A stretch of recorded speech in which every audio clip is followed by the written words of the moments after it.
All right, let's do a video. Somebody asked about dual battery installs. First thing I want to do is point you in the direction of the playlists on my YouTube channels, 4x4 Diesel and 4x4 Adventures. There'll be playlists called things like fridge, battery, solar, and there's also the vehicle build videos, right? And the build goes through this sort of thing as well. But on a 120, LC 120, there's going to be info in this video. It doesn't matter what make or model you've got. Like all the videos, you can use that information, wise information, to help you learn and use that on whatever vehicle you've got. So for me, in another video, I briefly showed running this wire through. I didn't show you me doing it. I showed you where it is, and it's pretty straightforward and easy to get there, down along the kick trims, through the correct hole and all that, right? There might be more in this video or another video, but what I'm going to aim to do is keep this one to about 10 minutes. That's what I do with videos on 4x4 Diesel, because I know a lot of people, they haven't got the attention span. They've got about 2 to 3 or 4 minutes. The wise people have got 10, 15, 20.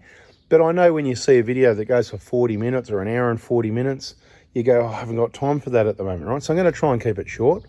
So I've got this trim completely off. I've run through in another video what you needed to do to remove it. So I'm not going to recap on that. That's why subscribe, turn the bell on, and don't miss videos. So then you're not going, hang on a minute, but how'd you do this? And because it's just one piece of the million-piece jigsaw puzzle on this encyclopedia, right? So what you need to do, if you're going to do what I did, this is what's behind here. You've got a bit of space around this compartment. It backs right up pretty close to that wall there, so don't put any screws through, bolting anything too deeply through there. You can put things on the end because there is room on the end. You got the cigarette lighter one there, and you can see the wires for that. And there's a whole heap of spare space. You can put something there and below it and whatever you like, right? In the other vehicle, I've done that. You might see that in another video. It should be in playlist, but not every video is in a playlist, which is why it's not worth missing, because if you miss it, you might find it in a playlist. If you look there, you might not. Depends if it was relevant. Or if I was doing playlists, I've got to take the time to think, hang on, and put it in that more work for you. So this certainly isn't for me. It's not for the money. It's not for me, because the money's lousy. It's to share the info, all right? If everybody did the same thing, how good would it be that you could just get stuff done? Because it is hard to get stuff done right the first time, even if you're paying top dollar. First thing you want to do, obviously you need to mount your battery. You need to run your main wires where you want them, and that's not it. But you need to work out, really the first thing you need to do is, where do you want power and why? And everybody's answer is going to be different. So for me, that's the factory outlet. Nothing else is going to go there. I don't really put anything in these compartments. There's a bit of storage in the bottom. I've just taken the little box out, just clips out. And of course, all this is out. It's all in the other video.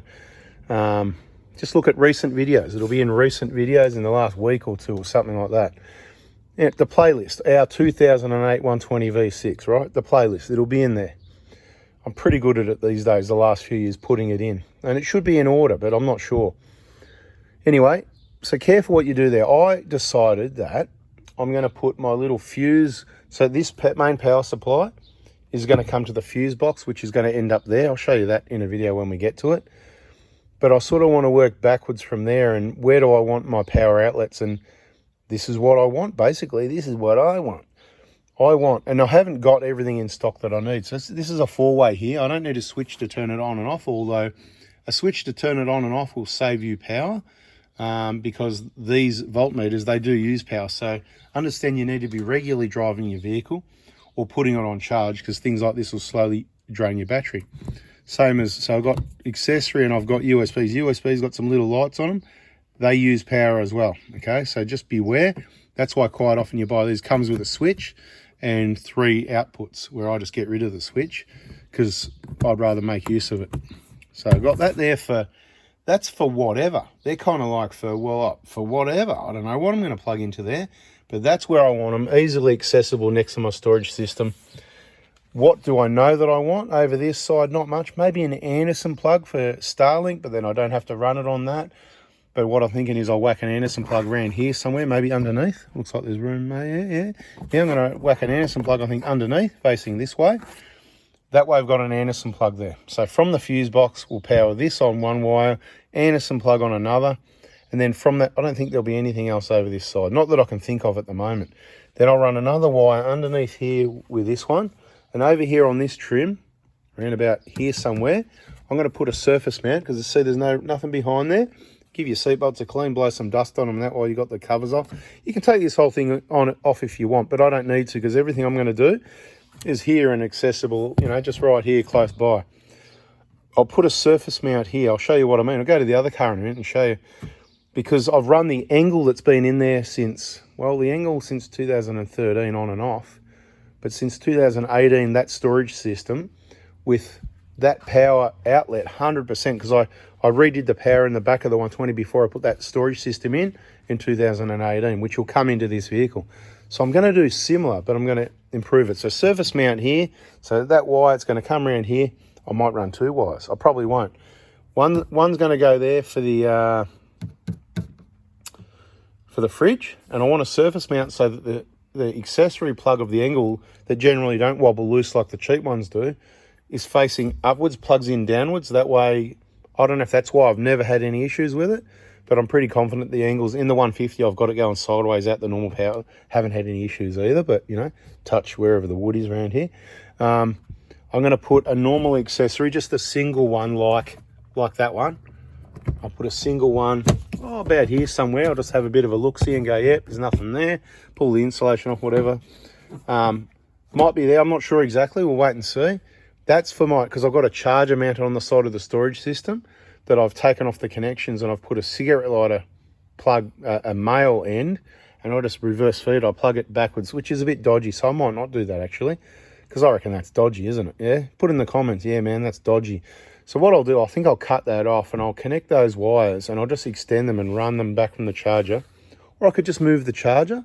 Why is the charger there? No, there's a reason, because the fridge is there and I've got a power board, and out the window just here I can plug in the power board which runs the fridge and the charger. So the charger can stay at this side to keep it simple. Otherwise I've got the charger plugging in over here. Although this would be better because it's closer to the battery. The battery's at the front end of the car, but the front end of the car is not waterproof. The front end of the car, yeah, it's not watertight. So I don't want to put a charger outside, I want it inside. So charger can stay on the storage system at this side. But rather than do a dodgy, and it's worked since 2018, never had a problem. It doesn't wobble loose either.